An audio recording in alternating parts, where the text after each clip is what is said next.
Wonderful oats are a great vegan staple. They're nutritious, versatile, grown in the UK, and definitely something to always have in your pantry. We've created 5 recipes covering breakfast, lunch and dinner using British grown oats and seasonal veg to show you how easy it is to use oats every day, and especially when you're on a budget. You can find oats just about anywhere. They're affordable, low in calories and a great source of vitamins and minerals. You can use them for a sweet or savoury oat breakfast.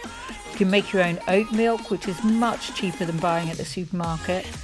For a lunch or a brunch, a leek and potato rosti. Delicious. And we've even created a lovely, delicious oat herb crumb to use instead of breadcrumbs, which we've used on a wonderful winter vegetable bake with a creamy, cheesy sauce. So, here's our individual recipes up close.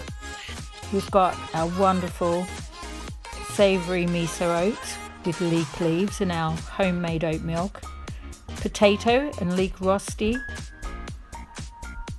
We've bound this together with our oat herb crumb.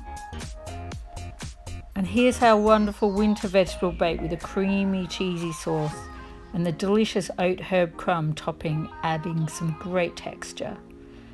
So now you know what to do with oats. You can try all the great affordable recipes on the Vegan Society website.